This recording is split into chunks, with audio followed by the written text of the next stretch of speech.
नमस्कार दोस्तों, मैं हूं अभिजीत और आपका स्वागत है हमारे इस YouTube चैनल में जिसका नाम है हेल्थ एम्प्लॉयज़ कॉर्नर। तो दोस्तों, आज का ये जो वीडियो है ये है RCH पोर्टल पे जो हमारे नए स्वास्थ्य कर्मी भाई और बहन हैं उनके लिए ये ट्रेनिंग है RCH पोर्टल की। सबसे पहले वेबसाइट का नाम आप जान लीजिए, rch.mohfw, ministry of health and family welfare. तो rch.mohfw.gov.in ये है हमारी वेबसाइट। तो RCH पोर्टल क्या है? RCH का मतलब है रिप्रोडक्टिव एंड चाइल्ड हेल्थ। तो जो भी हमारी प्रेग्नेंट माता है और जो भी बच्चे हैं उनकी पूरी जो डिटेल्स हैं, उनकी टेस्टिंग है, उनके वैक्सीनेशन की डिटेल्स है, वो यहाँ पे इस वेबसाइट में स्टोर की जाती है। जी हाँ, ये आप देख रहे हो डैशबोर्ड, यहाँ पे हम आए हैं। इसमें एक बात का आपको ध्यान रखना है, ये देखिए यहाँ पे डेटा एंट्री है।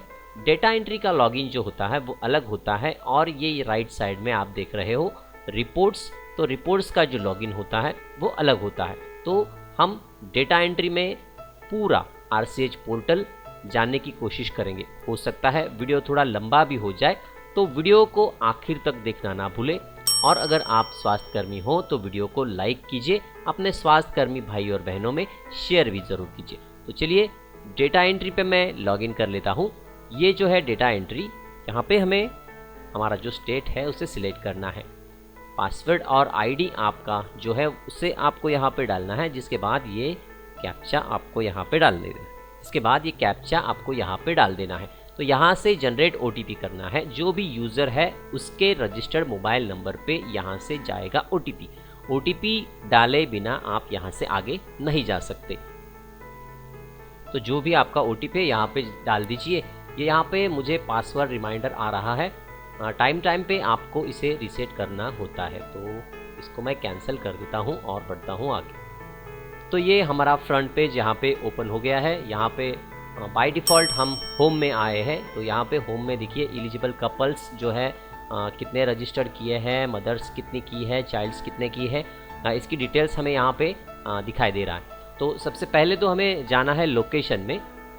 हम जहाँ पे काम करने वाले हैं उस सब सेंटर के अंतर्गत हो सकता है 2, 3 या उससे ज़्यादा विलेजेस हो, तो उसकी डिटेल्स यहाँ पे आ जाती है। ये पूरा ऊपर का जो डिटेल्स है वो बाय डिफ़ॉल्ट आ जाता है। तो ये मेरे पास 3 विलेजेस है। तो इसमें कौन से विलेज की डेटा एंट्री आपको करनी है उसको आपको यहाँ पे करना है सिलेक्ट। तो ये मैंने विलेज यहाँ पे सिलेक्ट कर दिया है। अब सेट इस बटन पर मैं क्लिक करता हूँ, बढ़ता हूँ आगे। अब आगे बढ़ने के बाद ये डेटा एंट्री वाला ये जो ऑप्शन है इसमें हम आ गए हैं। ये यहाँ पे होम पे हम थे, सेट लोकेशन हमने किया। अभी ये डेटा एंट्री वाला जो ऑप्शन है इसमें बाय डिफ़ॉल्ट हम आ जाते हैं। तो यहाँ पे ये बहुत सारे ऑप्शंस हमें नज़र आ रहे हैं। तो इसमें सबसे पहले तो होता है प्रोफाइल एंट्री।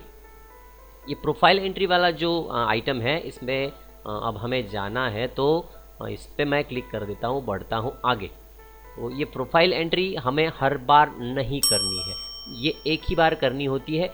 ये ईयर के शुरुआत में, जी हाँ, ईयर के शुरुआत में हमें करनी होती है। जैसे मार्च एंड होता है उसके बाद अप्रैल में हमें इसको फिर एक बार हमको इसे रिन्यू करना होता है। तो ये देखिए ये सारा पिछला रिकॉर्ड है, ये पूरा आपके सामने यहाँ पे आ रहा है।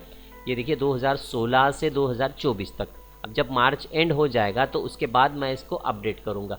इसको अगर आपको अपडेट करना है तो यहाँ से आपको ऊपर जाना होगा, ANM का नाम आपको सिलेक्ट करना होगा। यहाँ से जो भी ANM है उस विलेज के लिए, उस सब फैसिलिटी के लिए, सब सेंटर के लिए, उसको यहाँ से सिलेक्ट करना होगा। बाजू में क्लिक करना होगा। बाजू में क्लिक करने के बाद ये देखिए ब्लैक हो जाता है, यहाँ पे ANM का नाम आ जाता है। उसके बाद आशा, ये बहुत सारी बड़ी लिस्ट आ जाती है। तो इसमें कौन कौन सी आशा वहाँ पे उस विलेज में है उसको टिक करना है, बाजू में क्लिक करना है। तो ये भी यहाँ पे नीचे देख रहे हो आप, ये नाम बहुत सारे आ गए हैं। तो इस तरह से आशा का सिलेक्शन हो जाता है। आंगनवाड़ी वर्कर अगर रजिस्टर्ड है तो यहाँ पे दिखाएगा, नहीं तो नॉट अवेलेबल करना है। यहाँ से MPW अगर है तो उससे करना है, नहीं तो नॉट अवेलेबल पे करना है। अभी यहाँ पे समझो अगर आप 2025-26 की डेटा एंट्री अगर कर रहे हो तो उसको यहाँ से सिलेक्ट करना है। अभी ये यहाँ पे इस ईयर की डेटा एंट्री मौजूद नहीं है, ये अप्रैल के आसपास यहाँ पे आ जाएगी। लेकिन यहाँ से अगर आप सिलेक्ट करते हो तो तो यहाँ से आपके विलेज का जो भी पॉपुलेशन है, आपके जो भी टारगेट्स है, eligible couples, total number of eligible couples है, एस्टिमेटेड नंबर ऑफ इन्फेंट्स, ये एस्टिमेटेड जो है, जो आपका टारगेट है वो आपको यहाँ पे डालना है।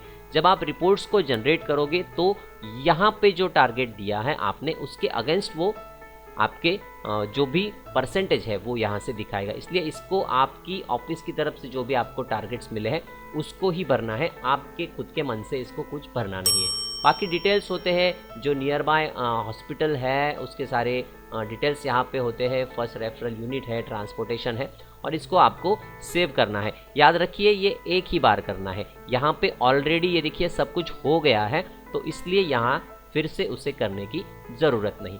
तो फिर से हम आते हैं डेटा एंट्री के ऑप्शन में। अब ये पहला वाला प्रोफाइल एंट्री का ऑप्शन तो हमने देख लिया। ये बल्क प्रोफाइल एंट्री वाला ये नया ऑप्शन है, पहले नहीं हुआ करता था, अभी आया है। तो इसके लिए हमें क्या करना है, आमतौर पे बहुत सारे विलेजेस होते हैं हमारे पास, तो उनकी सारी एंट्रीज एक एक करके करने से अच्छा है ये ऑप्शन। तो यहाँ पे आप सब फैसिलिटी को ऑल कर सकते हो और यहाँ से सर्च कर सकते हो। तो यहाँ पे पूरी लिस्ट आ जाती है और हर एक को अलग अलग एंट्री करने के बजाय आप सबके जो भी टारगेट्स है वो यहाँ पे डाल सकते हो, और ये यहाँ से सेव का बटन दिया है आगे, इससे आप उसको कर सकते हो सेव। तो ये बल्क में दी है एंट्री वही है। फिर एक बार मैं जाता हूँ डेटा एंट्री में। अब शुरुआत हम करते हैं। इसके आगे का ऑप्शन है एलिजिबल कपल्स। तो दोस्तों आपके सब फैसिलिटी में, आपके सब सेंटर में एक रजिस्टर होगा हार्ड कॉपी में, जो होगा RCH रजिस्टर। तो उस RCH रजिस्टर में आपके पास जो भी एलिजिबल कपल्स है, याद रखना है कपल्स, तो उसकी एंट्री हमें यहाँ पे करनी होती है। तो हमारे इस RCH पोर्टल में शुरुआत जो होती है वो इस डेटा एंट्री से होती है। जब तक एलिजिबल कपल में हम उस महिला को रजिस्टर्ड नहीं कर सकते हैं, उसको हम प्रेग्नेंट नहीं दिखा सकते हैं, उसके बाद उसकी डिलीवरी नहीं दिखा सकते हैं, बच्चे की डिटेल्स नहीं दिखा सकते हैं, तो शुरुआत जो होती है वो एलिजिबल कपल्स से होती है। जो नए स्वास्थ्य कर्मी हैं वो ये जान लीजिए कि एलिजिबल कपल्स में ऑलरेडी हमारे जो भी विलेजेस है उसकी बहुत सारी महिलाओं की एंट्री हो चुकी है। बहुत सारी एंट्रीज, मैं तो कहता हूँ लगभग मोर देन 95% एंट्री यहाँ पे हो गई। तो यहाँ पे अब आपको किसकी एंट्री करनी है, इस पर मैं क्लिक करता हूँ। तो याद रखिए इसमें एंट्री करनी है जो भी नई महिला शादी करके आपके कार्यक्षेत्र में आई है। अभी नई आई है, एक तो शादी करके आएगी, नहीं तो फिर कहीं से माइग्रेशन करके आएगी। तो ये दो टाइप है, इसमें आप उसकी एंट्री कर सकते हो। तो ये यहाँ पे आभा कार्ड के लिए पूछता है। आभा कार्ड शायद आपको पता ही होगा, इन फ्यूचर वो भी कंपलसरी हो जाएगा। अगर उस महिला का जो आपके पास रजिस्ट्रेशन के लिए आई है उसका आभा कार्ड है तो विद आभा से आपको करना है, अगर नहीं है तो विदाउट आभा से यहाँ पे आपको उसकी एंट्री करनी है। तो ये मैं विदाउट आभा पे यहाँ पे क्लिक कर देता हूँ और बढ़ता हूँ आगे। इस पे मैंने क्लिक कर दिया है। तो दोस्तों यहाँ पे ओपन हो जाता है ये फॉर्म। ये जो फॉर्म है ये एलिजिबल कपल रजिस्ट्रेशन का फॉर्म है। तो यहाँ पे मैं एक एंट्री आपको यहाँ पे करके दिखा रहा हूँ। तो सबसे पहले ये सीरियल नंबर है। ये सीरियल नंबर कौन सा आएगा, तो आपके पास हार्ड कॉपी में एक रजिस्टर है RCH रजिस्टर। तो ये जो RCH रजिस्टर है इसमें एलिजिबल कपल्स की लिस्ट आपने लिखी होगी, या फिर पहले जो कर्मचारी थे उन्होंने लिखी होगी। तो याद रखना है उसका जो सीरियल नंबर है। अभी एक महिला मेरे पास आ गई, उसका नया ब्याह हुआ है, तो यहाँ पे मैं पहले तो उस रजिस्टर में हार्ड कॉपी पे उसका नाम लिखूंगा और वो जो सीरियल नंबर है वो यहाँ पे मैं दूंगा। तो ये मैंने यहाँ पे नंबर उसका दे दिया है। यहाँ से हेल्थ प्रोवाइडर का नेम, हेल्थ प्रोवाइडर नेम यहाँ से आपको पूछेगा। अगर आपने वहाँ पे एंट्री की है तो उस ANM का आपको यहाँ पे नाम दिखेगा। न्यू, उसके बाद हेल्थ प्रोवाइडर नेम, जो भी हेल्थ प्रोवाइडर आपने उसके लिए सिलेक्ट किया है उसका नाम यहाँ पे आएगा, उसको आपको सिलेक्ट करना है। इसके बाद आशा, होता क्या है आमतौर पे बहुत सारी आशा होती है हमारे कार्यक्षेत्र में। तो ये जो महिला आई है रजिस्ट्रेशन के लिए, इसकी आशा कौन सी है उसको हमें करना है कंफर्म, और जो भी उसकी आशा है उस पर हमें करना है क्लिक। इसके बाद यहाँ पे नाम आता है उस महिला का, तो याद रखिए महिला का नाम जो है वो यहाँ पे मैं आपको सजेस्ट करूँगा कि पूरा डालिए। ये उससे पहले एक बात मैं आपको बताता हूँ, ये जहाँ पे लाल स्टार है ना, ये लाल स्टार आपको दिख रहा है, यहाँ पे दिख रहा है आपको, जहाँ पे लाल स्टार है वो डेटा एंट्री कंपलसरी होती है इसमें।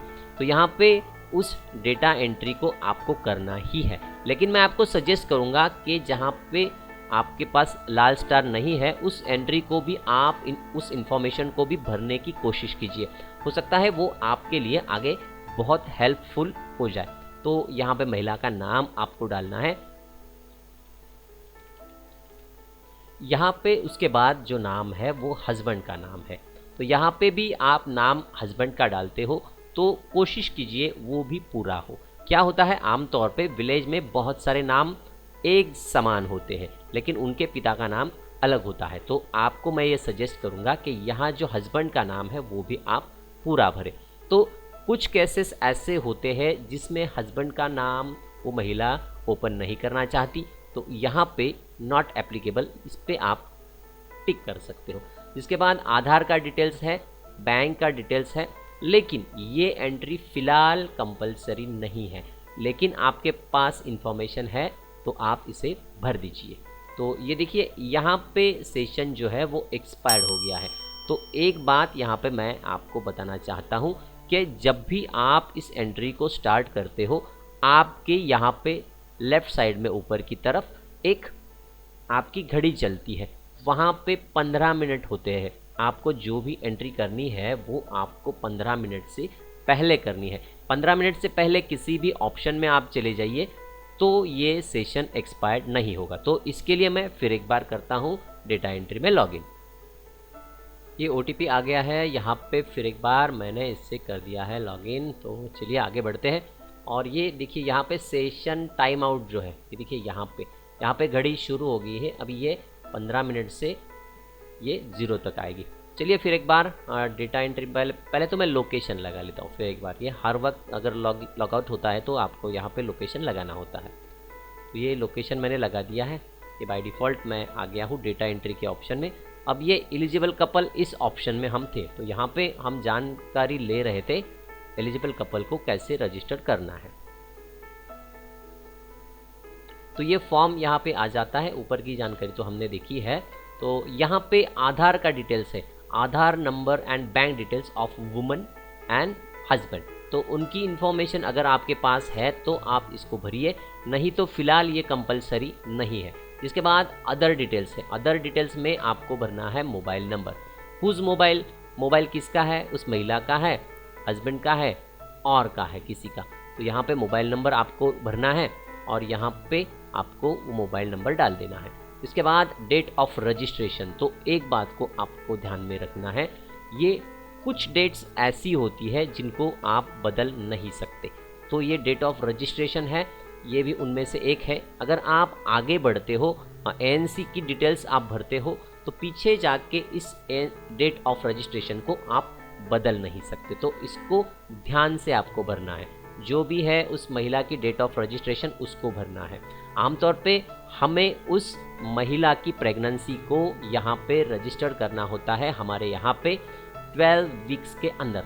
अगर यहाँ पे डेट में आप गलती कर देते हो तो ऑनलाइन में यहाँ पे RCH पोर्टल पे वो 12 वीक्स से ज़्यादा भी दिखा सकता है। तो यहाँ पे डेट को आपको ध्यान से चूज करना है।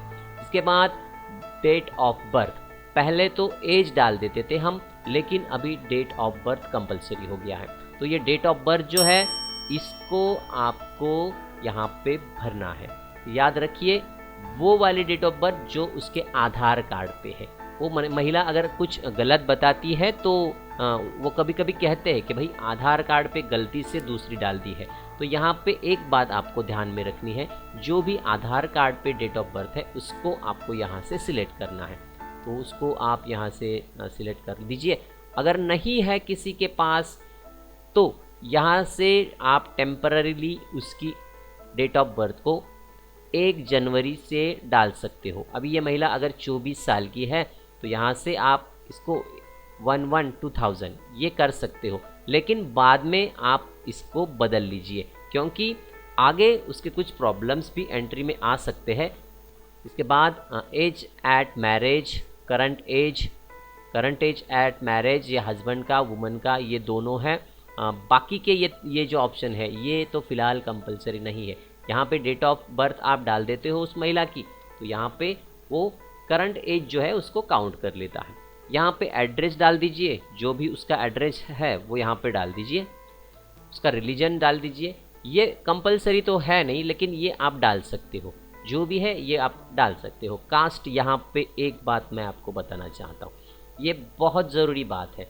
देखिए, अगर वो महिला SC ST कैटेगरी से बिलोंग करती है तो आपको यहाँ से उसका सिलेक्शन करना है। जिसके बाद APL है, BPL है, पता नहीं। अगर BPL है तो BPL को कुछ लाभ जो है, आर्थिक लाभ वो मिलते हैं। अगर BPL नहीं है, APL है, तो आप यहाँ पे APL पे क्लिक कर दीजिए। अगर आपको पता नहीं है तो नॉट नोन पे कर दीजिए। जिसके बाद उस महिला की प्रेगनेंसी, अभी आप समझिए कि आपके पास अगर इसकी जो महिला आई है इस रजिस्ट्रेशन के लिए, उसकी नई शादी हुई है या उसकी ये पहली ही संतान है, पहली प्रेगनेंसी है, तो यहाँ पे 0 आएंगे। लेकिन कभी कभी ऐसा हो जाता है कि कोई माइग्रेट करके आपके पास आ जाता है, तो उस किस्से में यहाँ पे आपको उसके कितने बच्चे हैं ये आपको यहाँ पे डालना होता है। तो उसके मेल कितने बच्चे हैं, फीमेल्स कितने हैं, ये जो है total number of children born, यानी कितने बच्चों को उसने जन्म दिया है, इसके डिटेल से। हो सकता है उस महिला को एक लड़का एक लड़की हुई है और उनमें से लाइव, ये आगे का देखिए नंबर ऑफ लाइव चिल्ड्रन, तो यहाँ पे हो सकता है कि भाई उसका बच्चा तो है लेकिन बच्ची की कोई प्रॉब्लम हो गई तो उसकी डेथ हो गई, तो यहाँ पे आपको 10 ऐसे भी आप कर सकते हो। ये नंबर ऑफ लाइव चिल्ड्रन ये डेटा है, इसको ध्यान से आपको भरना है। तो अगर समझिए उसके दोनों भी बच्चे ठीक हैं और उसके दोनों भी बच्चे ठीक है, तो यहाँ पे जो यंगेस्ट है, जो छोटा वाला बच्चा है, तो उसकी उम्र को आपको यहाँ पे डालना है। अगर समझिए कि वो 2 साल का है और 2 साल 3 महीने का है, तो यहाँ पे आपको साल और महीना इस हिसाब से उसको यहाँ पे डाल देना है। और अभी इस महिला का एक लड़का है एक लड़की है, तो सबसे यंगेस्ट जो चाइल्ड है वो क्या है, मेल है फीमेल है, तो उसको यहाँ पे करना है सिलेक्ट। यहाँ पे आगे वाला जो ऑप्शन है वो है इनफर्टिलिटी। देखिए, अगर किसी महिला का बच्चा नहीं हो रहा है तो अगर इसको आप यस कर देते हो तो ये आगे का ऑप्शन ओपन हो जाता है। तो यहाँ से क्या आपने उसको रेफ़र किया है, तो यहाँ पे कहाँ रेफ़र किया है उसके डिटेल्स आपको यहाँ पे आ जाते हैं। तो यहाँ पे इनफर्टिलिटी नो है तो यहाँ पे आपको नो करना है और इसको कर देना है सेव। तो यहाँ पे अगर आप इसको सेव कर देते हो तो यहाँ पे ऊपर की तरफ एक नंबर जनरेट हो जाता है, RCH नंबर। तो ये यहाँ पे नंबर जनरेट हो जाएगा। ये जो नंबर जनरेट होता है, ये अगर वो गर्भवती महिला है तो उसका नंबर स्टार्ट होगा 1 से, जी हाँ 1। अगर वो बच्चा है, बच्चे की रजिस्ट्रेशन यहाँ पे तो नहीं है, लेकिन आईडी के द्वारा आप जान सकते हो ये बच्चे की आईडी है या उसकी माता की आईडी है। अगर महिला की आईडी है तो यहाँ से शुरुआत होगी 1 से 1, तो यहाँ पे आईडी जनरेट हो जाती है। उस आईडी को आपको कॉपी कर लेना है या फिर उसको आपको लिख लेना है। कभी कभी क्या हो जाता है कि हम यहाँ पे सेव कर देते हैं, आईडी आ जाता है और यहाँ पे एक नया बटन ओपन हो जाता है, कंटिन्यू। तो ये देखिए, ये एक एंट्री मैंने ओपन कर ली है और ये एंट्री जो है यहाँ पे आप देख रहे हो, ये RCH आईडी। तो ये जो है 1 से शुरुआत होती है, तो इसके अंक होते हैं 12। याद रखिए 12 अंकों वाला ये आईडी होता है, इसको आपको ध्यान से नोट कर लेना है। तो इसको अभी आप नोट कर सकते हो। तो यहाँ से फिर एक कंटिन्यू वाला एक नीचे बटन ओपन हो जाता है, तो यहाँ से आप कंटिन्यू करोगे तो ये एंट्री जाएगी आगे। तो ये आगे के ऑप्शन में अगर आपको लेके जाना है तो इसको करना है आपको कंटिन्यू। ये दूसरा वाला पेज ओपन हो जाता है। दोस्तों, ये पूरी जो एंट्री है जो आप देख रहे हो, ये पूरी एंट्री आपके RCH रजिस्टर में सारे ऑप्शन आपको दिए गए हैं। जो हार्ड कॉपी है आपके पास, उसमें पूरी जो एंट्रीज है उसकी इसके हार्ड पेजेस दिए गए हैं। आपको वो हार्ड कॉपी भी भरना है, यहाँ पे भी भरना है, ध्यान में रखिए। तो यहाँ से ये दूसरा वाला पेज ओपन हो जाता है। अभी वो जो महिला थी वो थी एलिजिबल कपल, ईसी। तो अभी ये ईसी के विजिट्स हैं। देखिए सेक्शन ऊपर दिया गया है, section 1 index tracking of eligible couples and use of contraceptives EC2। तो ये हमारा EC2 ओपन हो गया है। यहाँ पे जो भी हेल्थ प्रोवाइडर है उसको आपको सिलेक्ट करना है। जब आप हर महीने जब भी आप उस महिला की विजिट करते हो तो उसकी डिटेल्स आपको यहाँ पे भरनी है। तो ये सबसे पहले तो क्या मेथड यूज़ करती है, अगर करती है या कुछ नहीं करती है तो नन, या फिर कुछ यहाँ पे यूज करती है तो उसके डिटेल्स भी आपको भरने हैं। ये अभी ये महिला जो मेथड यूज करती है आपने उसको विजिट कब की उसकी डेट यहाँ पे आ जाती है। तो ये उसकी विजिट आपको यहाँ पे उसकी डेट को भरना है विजिट की। यहाँ पे प्रेगनेंसी नहीं है, अगर वो मेथड यूज कर रही है तो जाहिर है कि उसको प्रेगनेंसी नहीं होगी, लेकिन आपको उसकी प्रेगनेंसी की डिटेल्स भरने हैं तो आपको यहाँ पे यस करना होगा। आपको पता नहीं है तो डोंट नो करके आप यहाँ पे उसको सेव कर सकते हो। ये डोंट नो करके प्रेगनेंसी टेस्ट बताता है यहाँ पे की है नहीं की है। तो यहाँ पे मैं नो करता हूँ, एक विजिट यहाँ पे मैं उसकी भरता हूँ। तो यहाँ से प्रेगनेंसी को मैंने नो किया है, मेथड यहाँ पे मैंने डाल दिए है और इसको मैं कर देता हूँ सेव। तो ये एंट्री हो गई है सेव। और ये उसकी विजिट जो है, ये विजिट यहाँ पे पूरे डिटेल्स आपको नज़र आ रहे हैं कि ये तारीख में मैंने उसको विजिट किया, वो ये मेथड यूज़ कर रही थी, प्रेगनेंसी नो है। तो ऐसी उसकी विजिट्स को आपको यहाँ पे भरना है। अगर वो महिला प्रेग्नेंट हो जाती है तो यहाँ से आपको फिर एक बार ऊपर जाके इस एंट्री को ओपन करना है। यहाँ पे राइट साइड में ये जो ऑप्शन है, यहाँ पे वो आईडी अगर आप डाल देते हो, वो कर देते हो, तो ये एंट्री उसकी यहाँ पे ओपन हो जाती है। एंट्री को ओपन कर दीजिए। मेथड में आपको नन करना है। अगर प्रेग्नेंट है तो ये प्रेगनेंसी के बारे में मैं बता रहा हूँ।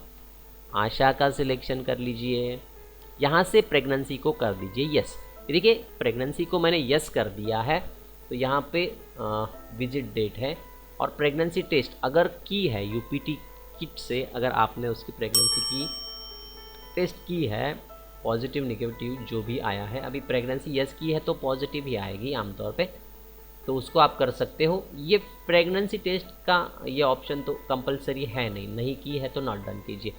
यहाँ पे सबसे ध्यान देने वाली बात आपको याद रखनी है, ये जो विजिट वाली डेट है इसको बहुत ध्यान से भरना है, क्योंकि इस डेट को अगर आप भरते हो तो वो एंट्री आगे चली जाती है, लौट के इस ऑप्शन में नहीं जाती है। तो इस तारीख को आप बदल नहीं सकते हो, ये भी तारीख बहुत ज़रूरी है, तो इसको भी आपको बहुत ध्यान से भरना है। तो यहाँ से विजिट की जो डेट है तो यहाँ पे डाल देनी है और इसको एंट्री को कर देना है सेव। सेव कर देंगे तो यहाँ पे ऊपर मैसेज आ जाएगा और ये एंट्री चली जाएगी आगे के ऑप्शन। तो दोस्तों अगले वीडियो में जानेंगे अगले ऑप्शन के बारे में। अगर चैनल पर नए हो, सब्सक्राइब नहीं किया है तो चैनल को सब्सक्राइब करना ना भूलें। धन्यवाद।